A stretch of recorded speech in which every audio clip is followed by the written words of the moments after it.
May problema ka ba sa batas? Hihimayin yan ng Panyera ng Bayan, Attorney Rina Seco sa Usapang Legal. Usapang Legal. Usapang Legal. Magandang gabi Pilipinas. Ito pa ang programang Usapang Legal kasama ang Panyera ng Bayan, Attorney Rina Seco para sa DZRH. Una sa Pilipinas, una sa Pilipinas. Usapang Legal. Ngayon po ay araw na ng swelday na, no? Para sa ating mga workers. Today is the 30th of the month. Thursday, araw ng Thursday at swelday. Ina-expect natin na medyo matraffic dahil yung iba magsha-shopping. Although yung iba nakareserba na ang kanilang sweldo para sa kay Judith. Samahan niyo. Sana makapagtabi kayo ng konti para kung meron po kayong property na kailangan yung iparehistro sa inyong pangalan, i-process, i-undergo ng halimbawa babayaran ng amilyar at kung ano-ano pa, no? Habang wala pa pong penalty, magtabi po tayo ng konti. Usapang Legal. Samahan niyo po ako hanggang 7:30 ng gabi. Maganda ang ating tatalakayin dahil common po ito, no? Yung bibili ng property bago pa man masettle ang estate, no? Ibinebenta na tapos yung bibili or bumili, nagkakaproblema na ngayon kung paano niya ililipat sa kanyang pangalan ang title ng property. So, kapag ganito, ano nga ba ang dapat na gawin? At the same time, syempre, common question sa lahat ng mga proseso, magkano? Diba? Kasi syempre, pinaghahandaan natin ito. Wala naman tayong, or bibihira sa atin, ang merong readily available na pondo. Kaya naman, pinaghahandaan pa ang mga bagay-bagay. Usapang Legal. So ito po yung scenario, no? Bumili ka ng property, no? Pinaghahatian ng mga tagapagmana ang property, pero hindi naman dumaan sa proseso or legal na proseso, no? Hindi na properly documented. Pagkatapos ikaw buyer, dahil inoffer sa iyo, inoffer ng mas mura, ang gagawin mo, bibilhin mo, sige, no? Mag-execute na tayo ng deed of sale, no? Ang tanong ngayon ay paano ka ngayon makakapagproseso ng titulo sa iyong pangalan kung meron pang problema sa documentation ng property. Kaya naman, kung kayo po ay nasa ganitong sitwasyon o kaya kayo mismo ang tagapagmana at nag-iisip kayo na ibenta ang property, makinig mabuti. Baka po makatulong sa inyo ang talakayan natin tonight. Usapang Legal. Ang tanong ngayon ay halimbawa, attorney ka, kung halimbawa po may ka-share po yung binibilhan ko, no? Isang tipak ng lupa. Naka-mother title pa po. Ayan na naman yung mother title. Attorney, naka-mother title pa po. At tapos po tatlo po silang nagmamana or nagmana. So tatlo po silang maghahati. Paano nga po ba ito, no?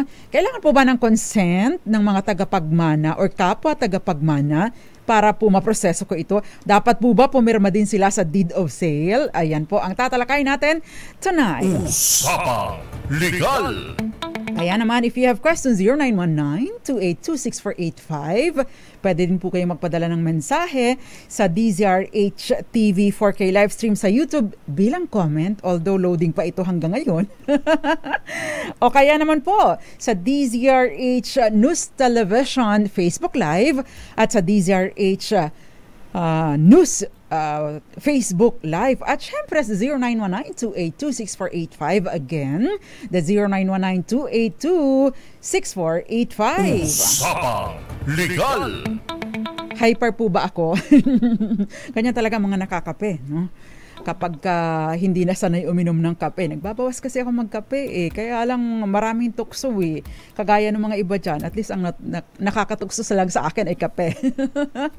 Bago po yan, no? Magandang gabi po sa inyo, Marlene Asuncion, Kenneth Arevalo, Cherry Sumagaysay, syempre Roxanne Costo, Alan Evaristo, Ria Soto, at Naimbag Rabii, Ma'am Grace Recta. Magandang gabi rin po sa inyo. Vicente Magleo, bagong viewer natin ito. Ngayon ko lang nabasa yung pangalan niya. Siyempre pa, si Jerry Sumagaysay at Gina, Ma'am Gina, RRS, magandang gabi po sa inyo. Maricor Angeles, Eduardo Narvaez, syempre mga taga Sual, Pangasinan, Cora Caburaw, at Jem Jerome Ivy Gutierrez ng Tayug, Pangasinan, Henry Dolohan sa Botolan, Zambales. Naalala niyo ba yung kaso sa Botolan, Zambales na diniscuss natin last time? Gayon din sa Ria Soto at Tita Ami Miraflor Garcia, the ever beautiful Tita Ami, Jericho Ferrer, at syempre pa yung mga iba pang na mga nanonood sa atin, Wilson Ideas, Sylvia Quirino, Michael Manalo, dyan sa Las Piñas, Ray Martin Taniegra, kasama na din si Iton Bulalayaw at Architect Chemar Nabus dyan sa Quezon City. Irene Almodovar sa Grand Valley, Angana, Rizal. At syempre Kuya Mario Manuba at sa'yo din Miss Joy Garimbao sa Michigan. Uy, grabe yung nangyari dyan sa DC, di ba? Yung nagbanggaan ng isang helicopter at isang eroplano. Di ba? 63 ba yung pasahero nung eroplano, tapos yung helicopter merong 3 militar ba yun? Usapang Legal! Magandang gabi din sa'yo, Roy Salutal. Magandang gabi po sa inyo at Michael Velasco dyan sa Marinduque. Mga kababayan kita, Eduardo Gallaron, magandang gabi po sa inyo. Okay, pagpatuloy po natin ang ating talakyan. Let's go to our main discussion tonight. Yung mga questions po, by the way, yung tatalakay natin tonight ay continuation po no, ng mga naging topic natin nitong nagdaang Tuesday. Yan, dahil tungkol po sa mga properties, no, ang ating tinatalakay, no? So, lupa problems. Common po ito di ba? Parang lahat tayo nagkakaproblema ng ganito. Ang problema sa lupa, common po ito, mahirap man o mayaman. Di po ba? Kasi kapag ka ikaw ay yung iba mayaman, yung ibang swapang nag-i-scheme para makakuha ng lupa mula doon sa mga legitimate na tagapagmay-ari pero hindi nakakaparehistro. Yung iba naman yung mga walang sapat na pera, walang sapat na kakayanan para maiproseso kaagad ang titulo or maipalipat. Kaya naman yung mga ibang nang-i-scheme, no? Naaagawan po yung mga mahihirap nating mga kababayan. Usapang Legal! But of course, no, ito po ay beyond the social status. Pagka swapang ka, mahirap ka man o mayaman, swapang ka pa din talaga. At gagawa ng scheme para makanakaw ng pagmamay-ari ng iba. Which of course, I hope sa ating mga listeners ay either hindi kayo kasali doon sa mga nang-i-scheme na ito o kaya naman hindi kayo nabibiktima. Kaya nga po, no, napakahalaga na meron po tayong alam para kahit papaano kung wala pa tayong sapat na salapi, no, pang proseso sa ating mga ari-arian, yun pong ating mga karapatan ay nababantayan natin sa pamamagitan ng pagsisecure, no, nung anumang dokumento o kaya nakakapag-conduct tayo ng due diligence para hindi tayo mabiktima ng mga swapang o mga gahaman na nagkaka-interest sa ating property. Usapang Legal! Yun. So, usually to po pinaghahatian ng mga tagapagmana ang property na hindi dumadaan sa process ng settlement. Common po ito because every time po na may namamatay, no, kailangan pong mag-settle ng estate. Ano ba yung settlement of estate? Kasi sinasabi po ng National Internal Revenue Code at naamyendahan naman ito ng train law. Kapag may namatay, kailangan mong isettle ang estate. Ano ba yung estate? Ha? Yung estate, yung kabuuan ng mga ari-arian na naiwan ng pumanaw. Ngayon, kapag po para po mailipat sa kanyang mga compulsory heirs. Sino ba yung mga compulsory heirs? Asawa, mga anak, o kung wala pong anak, asawa at yung mga magulang nung namatay, o kaya naman kung wala pong naiwang magulang, asawa at yung mga kapatid nang namatay. So kailangan po nilang magkasundo-sundo at asikasuhin, no, yung pagsisettle para mabahagi nila among themselves yung ari-arian na naiwan ng namatay. No? Hindi po ito maililipat sa pangalan ng tagapagmana hanggat walang settlement of estate. Usapang Legal! Yung estate tax, binabayaran 6% ng kabuuan ng estate less standard deduction na 5 million pesos. Hindi kailangan ng resibo. less yung halaga ng family home up to hanggang 10 million, pero ito po ay depende kung magkano ang value ng family home. Yun po ay iaawas. Pagkatapos yung naiwan doon, yun po ang magiging subject ng estate tax. 6% binabayaran po ito, no? So may mga pagkakataon hindi dumaan sa ganitong proseso. Magkakasundo lang ang mga tagapagmana, sa'yo yan ha, ito akin, ito kay ate, ito kay kuya, no? Ang problema, kapag tumatagal po, no, maliban pa sa lumalaki yung babayaran dahil ang sinasabi po ng batas, sa loob ng 1 taon mula sa kamatayan nitong taong namatay, no, dapat po ay isettle ang estate at mabayaran yung 6% na estate tax. Ang estate tax, yung buwis na ipinapataw para sa pribilehiyo na mailipat sa mga tagapagmana or maipamana ang mga ari-arian ng namatay. Usapang Legal! Kaya yung isang texter natin dyan na nagtatanong kung ako ba ay nagbabayad ng estate tax, syempre hindi. No? Wala na akong mana eh. Pangalawa, buhay pa po ako. So yung pong estate tax may binabayaran lang isang beses kapag may namatay. Ayan.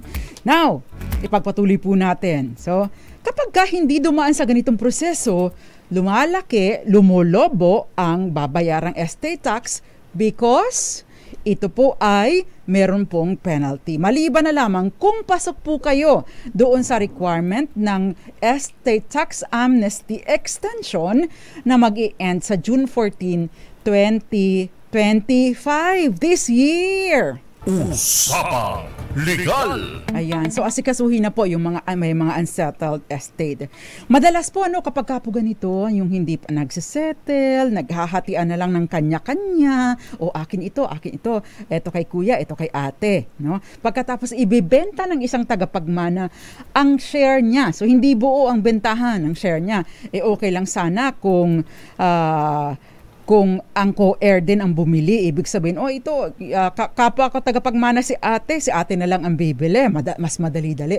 Paano kung third party po ang buyer? No? Malaking problema po ito para sa buyer. Mas malaki pong problema kapag po walang survey for partition ng property ang mga heirs. So ngayon, imaginary lang na porsyento or imaginary part lang ng property ang binibili mo. So ano nga ba ang pwede mong gawin? Usapang Legal! At kung ikaw ang buyer, ano ang kailangan mong hingin sa seller?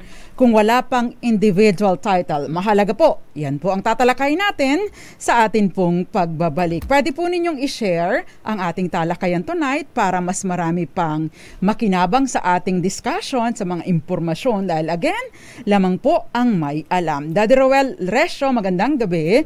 Sabi ni Cora Caburaw, ganyan ang ginawa ko sa lupa ko, ma'am. Marami akong natutunan sa iyo. Thank you very much. I thank you very much, Ma'am Cora Caburaw. At syempre, Florence Regalo, always listening. Marlisa Ampuan, magandang gabi din po sa inyo. Habang nasa school, I thank you very much. Bongbong Dioso Salvacion, regular listener po natin at habang nagda-drive daw. Sir Bongbong Salvacion, taga saan po kayo? Ingat po sa pagdadrive. Ray Borilla Sr. at June Dason Agalot at syempre pa Mami Belen Rivera. Nanunood din po sa atin. Thank you very much for watching. Itong si Tita Rose Manuba, Tito Irog, magandang gabi sa iyo. At syempre pa Odette Oxales at Evitz Escueta, Rowena Romero. Salamat daw sa dagdag kaalaman. Sylvia Quirino at Wilson Aldea. Syempre pa Eds Maglakas. At bago po ako mag-pause for commercial, yung ate ko kasi ay na-promote bilang Chancellor ng UP Open University. Congratulations sa iyo, Dr. Joan Serrano. Congratulations. Siya po ang bagong Chancellor ng UP Open University. At magbabalik pa po tayo sa para sa mga mahahalagang talakayan. At syempre, your questions, our Q&A portion, dahil alam ko yan po ang inaantabayanan ninyo. Ako pa rin po ang Panyera ng Bayan, Attorney Rina Seco, dito lang po sa Usapang Legal. Magbabalik po ako. Ilan po muna mga paalala. Kayo'y nakikinig sa Usapang Legal kasama si Attorney Rina Seco. Usapang Legal. Nagbabalik po ang Usapang Legal kasama ang Panyera ng Bayan, Attorney Rina Seco. Tinatalakay po natin tungkol sa mga lupa problems, mga binibil. Ang swerte-swerte ng mga nakakabili ng lupa, ano? Kasi syempre, investment po ito. Hindi bumababa ang value ng lupa, di ba? Ang nagiging problema lang natin, no, mas mahal sana ang value ng property natin kung ito ay properly documented. Kasi syempre, kapag halimbawa ako bibili ako ng property tapos walang maayos na documentation, babaratin ko yan.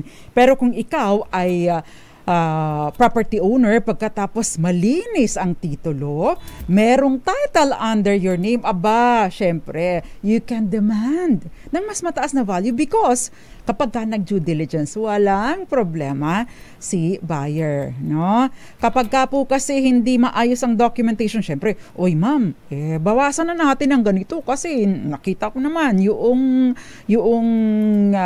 property hindi pa nakalipat sa inyong title. Malay ko ba kung meron pa yung mga ibang claimants? O, ay ma'am, paano yan? Gagasusan ko pa yan sa pagpapasurvey. Di ba? Usually ganun Yun yung negotiation points, di ba? Usapang Legal. So again, kung ikaw po ang buyer, ano nga ba ang hihingin mo kay seller kung wala pang individual title? Kasi wala pong problema, no? Kung meron ng individual title, no? Dahil ibig sabihin, more or less, no? Bawas ang problema mo, lalo na kung ito po ay malinis or clean ang title dahil walang mga annotation, walang adverse claim, walang notice of lease pendants, no? Walang mortgage, ay wala kang problema, no? Lalo na kapag ka ikaw ay other than that, nagkanda ka ng due diligence, kumuha ka ng certified true copy ng title. Dapat po yung updated ha.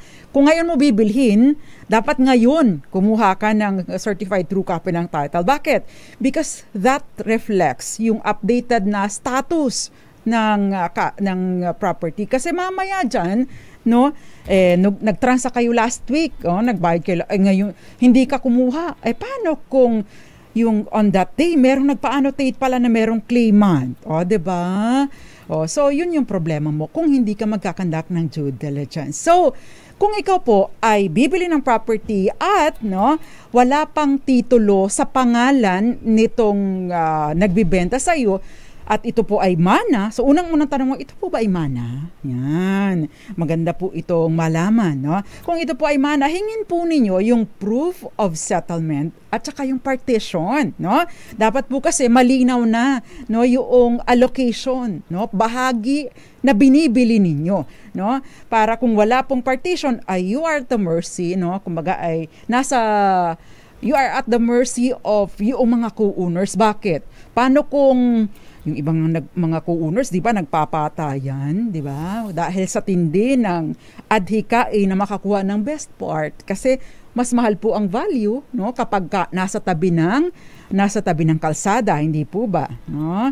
So, tapos mamaya dyan, ang mapunta sa'yo yung meron pang yung meron pang right of way, ay di delikado ka, di ba? So, ang mapunta sa'yo, yung portion na pangit.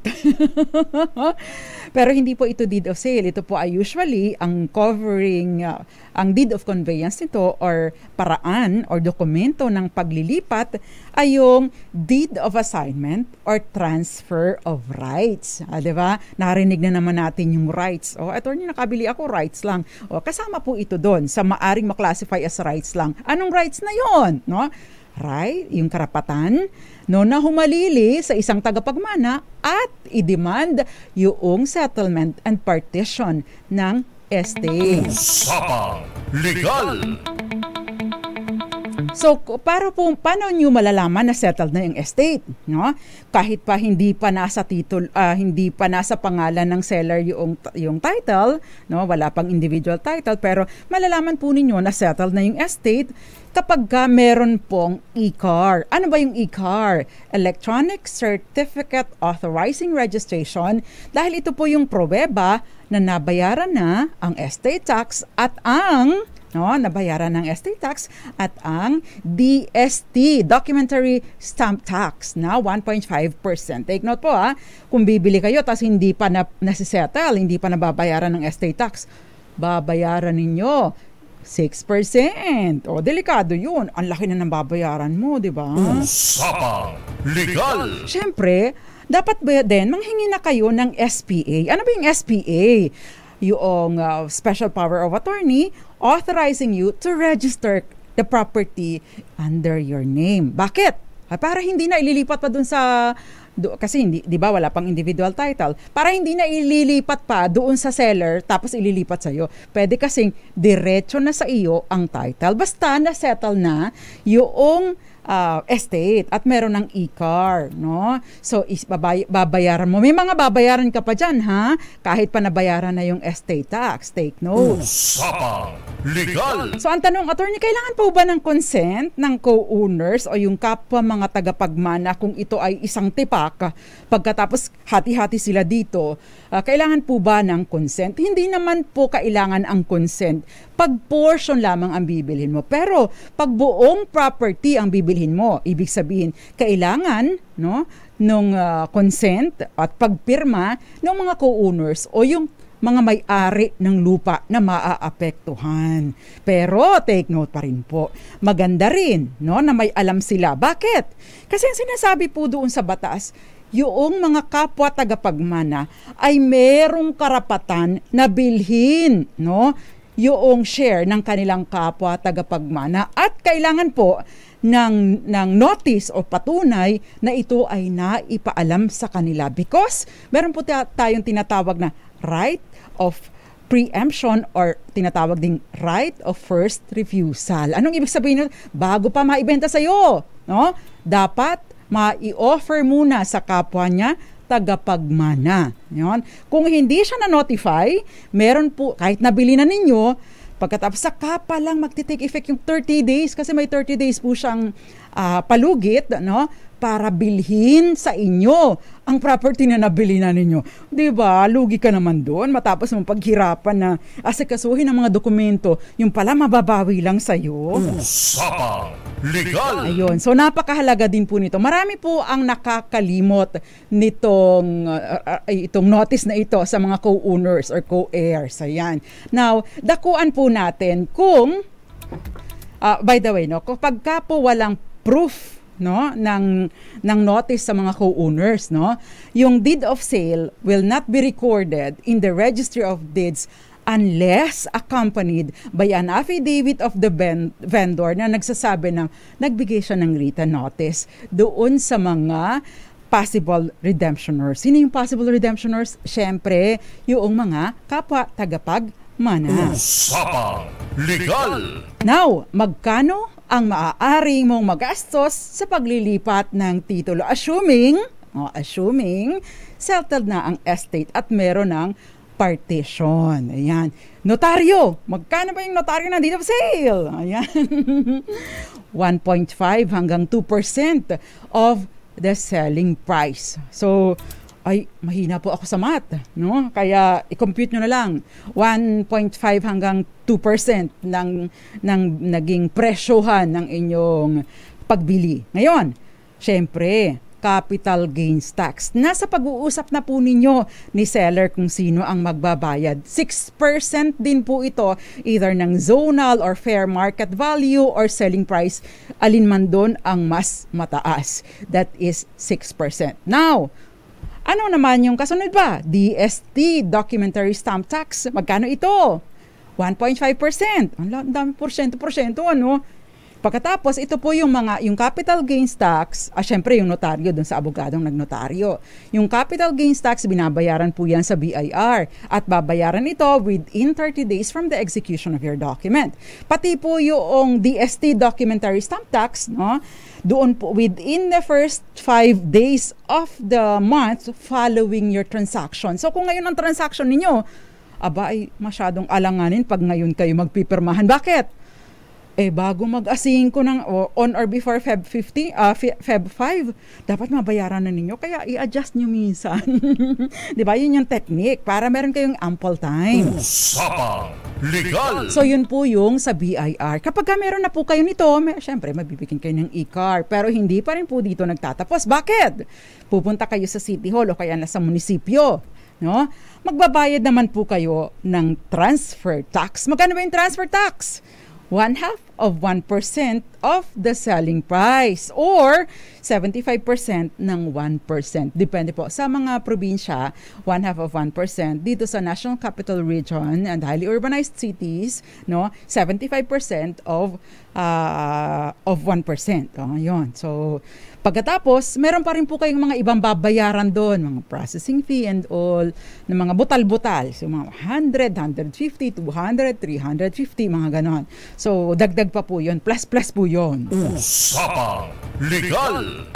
Pagkatapos, pag meron na po kayo nito, siyempre, may issuean po kayo nito ng tax clearance. Ayan. Diyan po yung pumapasok yung tax clearance. So, pag meron na po kayong tax clearance, pupunta na po kayo sa Register of Deeds para naman magbayad ng registration fee. More or less, 2% po ito ng selling price. Ang dami po, ano? Ang dami, 6, 7, 8, 9, 10. More or less, mga nasa 11% po ng total value ng property ang inyong mababayaran. Meron pa rin po yung mga IT fees, certification fees. So, yun ang mga babayaran ninyo. Ayan. Ang problema ngayon, yun po ay, actually, yung diniscuss ko po sa inyo, kapag bayad na ang estate tax, ay what if hindi pa bayad ang estate tax? Usapang Legal! Kung hindi pa bayad ang estate tax, ayun pa rin po. Para more or less, ganun pa rin ang babayaran nyo. Kaya napakalaki po ng magagastos ninyo kung papayag kayo na kayo na ang mag-aasikaso ng estate tax. Kaya lang problema pa rin ito, you will have to go through yung lahat ng mga kapwa tagapagmana because you will have to participate in the settlement of estate kasi kayo po ang hahalili doon sa seller. Ay hahaba rin ang problema. Bakit? Hahaba ang proseso. Bakit? Meron pa po itong publication requirement. Mga bababayad pa rin po kayo. Siyempre, yung pang, anong tawag doon, yung survey. Kakasos pa rin kayo sa pagpapasurvey. So, malaki. Usapang Legal! Paano po kung naka-mother title pa? Patas yung binili mo. Malaking problema ito. Tapos sabi sa'yo, bahala ka na doon sa pagpapasurvey. No? Yun ang malaking problema. Because magpe-petition pa po kayo, kukuha po kayo ng geodetic engineer, magkukuha kayo ng subdivision plan, magpo-provide ng technical description, pagkatapos ita-transmit po ninyo o sasubmit po nito sa LRA. Magkakailanganin din po ninyo ng assistance ng abogado para sa petition for subdivision or split of title at may preparation po affidavit of non-subdivision project. Usapang Legal! Bago po yan, saglit lang. Flash Report! Flash Report! Si Congressman Edsel Lagman, yumao na daw po ang report mula kay RH12, Miss Milky Regonan. Miss Milky. Attorney Rina, yumao na si Albay Representative Edsel Lagman sa edad na 84. Si Lagman ay matagal nang hindi nakapapasok sa Kamara dahil sa kanyang karamdaman. Si Lagman ay nahalal bilang miyembro ng Kamara sa mga taon na 1987 to 1988, 2004 hanggang 2013 at 2016 hanggang sa kasalukuyan. Nagsilbi si Lagman bilang Minority Floor Leader hanggang 2012. Bago magbakasyon sa kanyang posisyon dito sa Kamara, ay naidepensa pa ni Lagman ang kontrobersyal na divorce bill sa plenaryo. Ako si Milky Regonan, nagulat para sa DZRH, una sa Pilipinas, una sa Pilipino. Thank you very much, Miss Milky Regonan. Flash Report! Flash Report! Okay, para po sa mga supporters, mga tagahanga ni Congressman Edsel Lagman, yumao na po siya.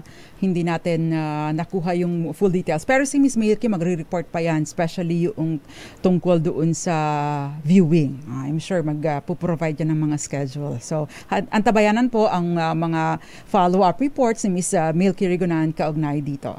Usapang Legal. Okay, pagpatuloy po natin ang ating talakayan. Dennis Bonagua dyan sa San Pablo, Tarlac City. Magandang gabi. Jody Sai, magandang gabi din sa iyo. Nieves Falorina sa Mabalacat, Pampanga. Marlene Copino. Si Barangay Diaman Maria Aurora nakikinig sa atin. Maraming salamat po. Emeline Agustin sa Pidig, Ilocos Norte na Imag-Arabii. At syempre pa yung mga iba pang nanunood sa atin. Amon Biton, gayon din sa iyo. Winnie Warnie Cabayaw, Ramel Maluto at Amon Biton. Azon Course Parspitz at syempre Miss Josephine Garimbao. Thank you very much for watching. At yung mga nanunood pa rin po sa atin, ang dami nanonood sa atin ngayon. I'm so happy. Thank you very much po sa panunood sa ating programa. And I hope natututo tayo sa ating talakayan tanay. Hilo Campos at Yaong Quezon, Fruy Vita, Mayap Bengi, Attorney Rina Seco. Ano po ang difference ng deed of heirship and EJS? What is the intended purpose of the deed of heirship? Usually, ito po yung declaration of heirship, no? Pareho lang po yun. Kapag ka po ang tagapagmana, ang compulsory heir ay iisa, ito po yung affidavit of self-adjudication or deed of heirship, no? Sole heirship. Yun po namang EJS, extrajudicial settlement of estate. If there are two or more, no, meron pong dalawa o higit pa na mga compulsory heirs. Yun po ang pagkakaiba nila. Usapang Legal. Ayan. So, si Warnie Cabayaw, magandang gabi po sa inyo. Nanonood sa atin sa President Roxas North, Cotabato. Ay medyo mahaba yung question ni Romirna Barbecho. Yun pong message ninyo, ma'am, kung hindi ko masagot ngayon, pwede po ninyong i-message sa akin, sasagutin ko doon. Rowena Romero, magandang gabi po sa inyo. Kamski at Lord Hill, Susbilia, magandang gabi po sa inyo. Usapang Legal. Okay, going back doon sa kung naka-mother title pa. Dahil, again, kailangan po natin kumuha ng geodetic engineer, no? Yung para mag-prepare ng ng subdivision plan. Yung kailangan din, of course, subdivision plan, kasama na dyan yung technical description na for transmittal to the LRA.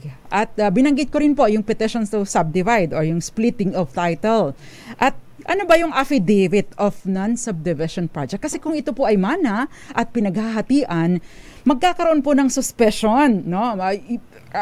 Kailangan po ninyong i-justify kasi hindi po naman malay ba ng taga-register of deeds kung ito ay mana, di ba? So kailangan po ninyong i-justify kasi may mga pagkakataon yung mga nagbibenta ng rollots, di ba? Bawal po yung pagbibenta ng rollots, ibig sabihin galing sa developer kuno pero walang development at hahatiin lang yung mga properties. Kailangan po nito, no, para magpahati-hati at matipak-tipak yung lupaing ito, kailangan po ng license to sell. Pero kapag ka po ito ay mana, so kailangan po ninyong patunayan or mag-execute kayo ng affidavit na hindi ito subdivision project, na nagsasubdivide lang kayo dahil kayo ay mga tagapagmana at kukunin na ninyo yung mga parte-parte ninyo, di ba?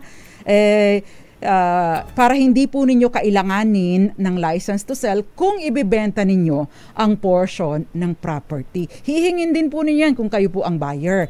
At syempre, kukuha po kayo ng latest tax declaration mula sa assessor's office, no, para doon sa lupang pinapa-subdivide ninyo. Kailangan din po ninyo ng certificate of real property tax clearance sa treasury office sa munisipyo or sa syudad kung saan located ang property. Yan. So, petition to subdivide, affidavit of non-subdivision project, original copy ng approved subdivision plan, at original copy ng approved technical description, copy ng blueprint ng approved subdivision plan, original certificate of title.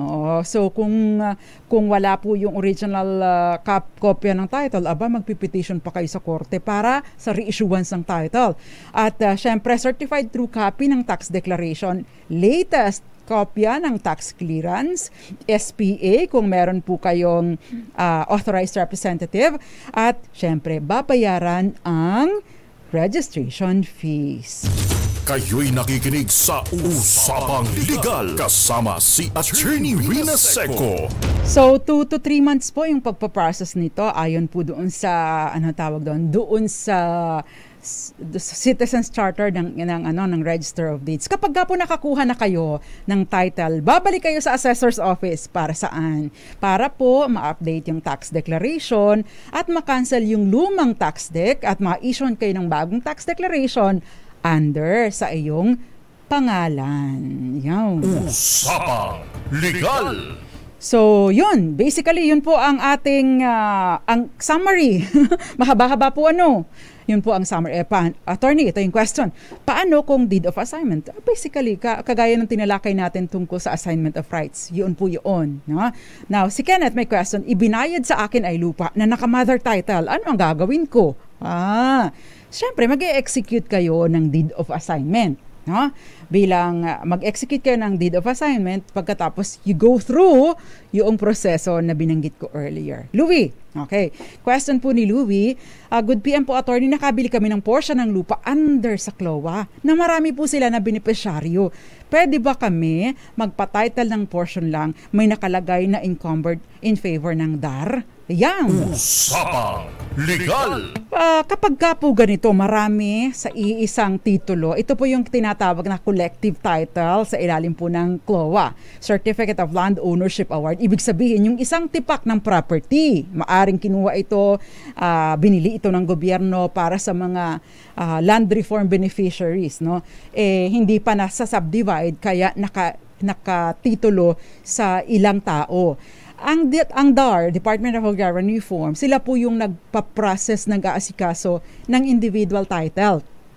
Later on, kapag po ito ay na-subdivide na.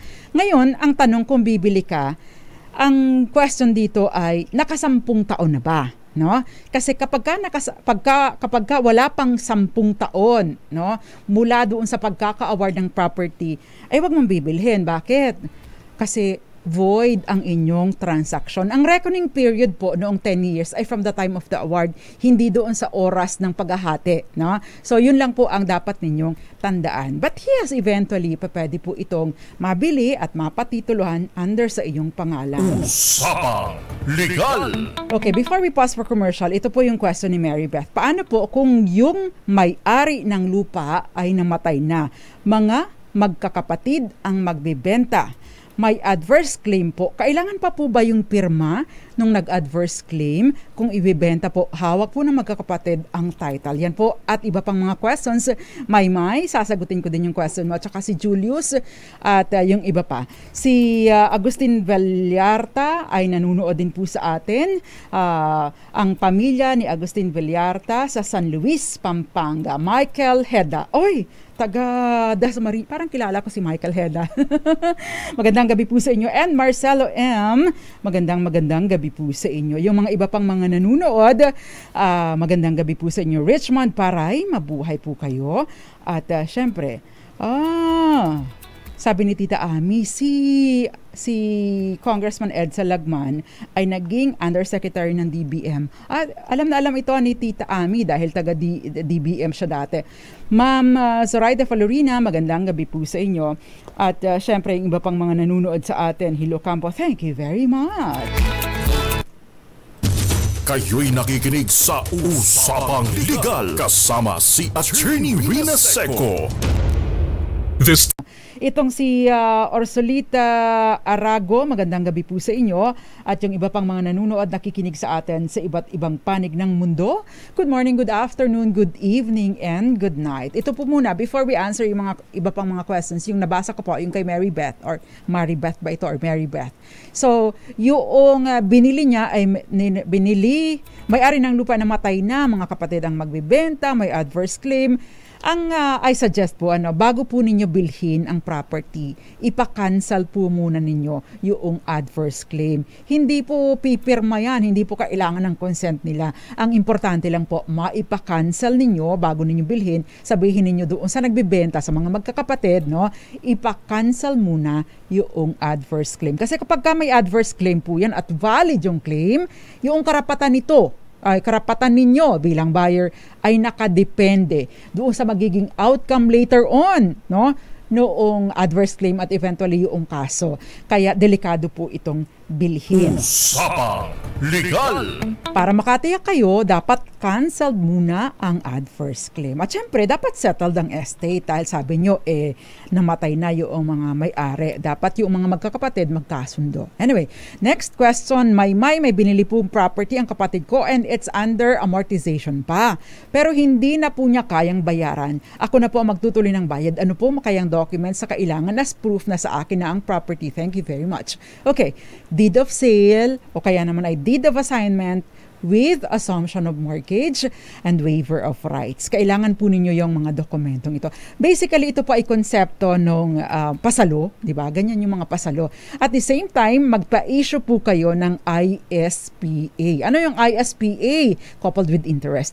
Irrevocable special power of attorney coupled with interest. Bakit? No? Napakahalaga po nito kasi later on kung mawala yung kapatid nyo, hindi po ninyo maililipat sa inyong pangalan ang title ng property or hindi po ninyo makukuha ang title ng property mula sa kung kanino man ito binuhulugan because i-require po yung may-ari. Pero because of the ISPA coupled with interest, una, hindi ito mababawi. Pangalawa, no, kahit pa nawala na ang kapatid ninyo, ay at least sigurado kayo na makukuha ninyo yung dokumento because of the fact. Kasi kailangan lang po, no, maayos ang pagkaka-prepare nitong ISPA coupled with interest. By the way, don't forget, no, yung waiver of rights because kapag ka later on po, halimbawa namatay yung kapatid ninyo na unang bumili ng property, yung mga heirs niya, baka po kasi mag-claim under yung mortgage redemption insurance para at least covered din kayo. Ayan. Usapang Legal! Okay, yung question dito tungkol sa ang sabi niya kasi, yung naglalakad, yung naglalakad po ng lupa namin para mailipat sa aming dalawang magkakapatid ay biglang namatay. Yung title po ng property nasa parents namin original. Pero nung nailipat siya sa 5 siblings napunta at hindi sa amin lang 2, taliwasan na ipangako. Abay, kailangan po ninyo mag-resettle ng estate. Bakit? Kasi may mali eh. Although, isa po sa mga solusyon ninyo ay mag-deed of assignment kayo yung mga kapatid, kung kanino na ilipat ang property, but then again, magbabayad po kayo ng meron pong mga tax implications ito.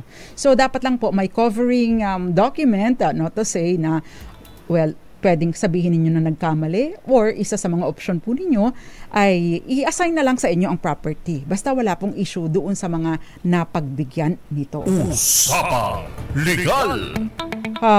Pag nasa mga pagbasa sa mga hindi ako kumasearch ang tungkol sa pagguha ng tax declaration kasi bagong award pa lang sa amin ang loteng kinatitirikan ng aming tahanan. Hayaan niyo po mag-episode po tayo ng mag-episode po tayo ng tungkol sa tax declaration. Si Julius may question dito. Sabi niya, attorney, sa EJS po pumunta ang misis ko sa district namin pero hindi daw po pwedeng magbayad ng estate tax at mag-avail ng amnesty kung walang EJS. Mali po ito, no? Kasi sa ilalim po ng batas, yung RA 11965, no, yung estate tax amnesty, hindi i-cite din po ninyo yung Revenue Regulation 10-2023. Sabihin po ninyo doon, kapag ka nag-a-avail ng amnesty, pinapayagan na bayaran na muna yung estate tax, no, habang kahit hindi pa napiprepare yung extrajudicial settlement of estate.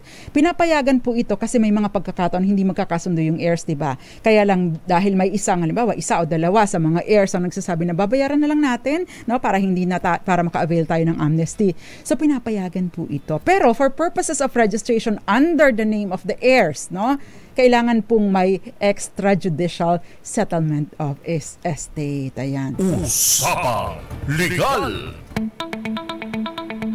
Attorney, magkano po kaya ang gagastusin ko sa lupang nabili ko sa mga kapatid ng nanay ko po? Ay, depende po kung paano, no? Kung ito ba ay settled na o hindi settled. Kung settled na, yung pong binanggit natin, pwede po ninyong balikan. What if po, attorney, yung kapatid na may hawak sa mother title ayaw ibigay ang titulo? Yan ang problema nyo. You will, extrajudicial demand, padalhan po ninyo ng demand letter. Pangalawa, pwede po kayong after nitong demand, no, pwede po kayong ask for a specific performance that you will have to go to the regional trial court for this. Magpe-petition po kayo. Kung hindi man, kung hindi talaga, kung ayaw ninyong ganitong option, pwede po yung rescission of contract. Ano ba yung rescission of contract? Umaatras kayo, ibalik nyo sa akin yung ibinayad ko. So, ganun. Usapang Legal. Pero pasensya na po kayo, hindi ko po natapos ang mga questions ninyo. But thank you very much for watching. Ang bilis po kasi ng oras. Hindi ko nakita ngayon si Gael Enriquez. I hope you are okay. Congratulations po again, Dr. Joanne Serrano. Ate Joanne, congratulations sa iyo, ang bagong Chancellor ng UP Open University. Usapang Legal. At happy birthday na din sa iyo, Dr. Joanne Serrano. At happy birthday din kay sa aking friend, classmate ko at seatmate ko ng college sa UST, Sanser Tenorio Pertes. Happy birthday sa iyo. Advance happy birthday din sa iyo, Judge Cheryl Alomia Macapagal, at happy birthday sa iyo, Dr. Joanne Serrano or Chancellor Joanne Serrano. Usapang Legal. At syempre pa, advance happy birthday sa iyo, Ate Lucy Seco. Nakasama ka po sa kabilang side, Jeric Barreto at si Norman Moraga. Ako naman po ang panyaran ng bayan, Attorney Rina Seco, para sa DZRH. Una sa Pilipinas, una sa Pilipino. Magsama-sama po ulit tayo on Tuesday next week at antabayan po ang susunod na programa, ang programang Lunas at Lunas Extension para sa mga mahalagang impormasyon tungkol sa kalusugan. Sumainyo ang mga dagdag kaalaman sa batas. Hatid ng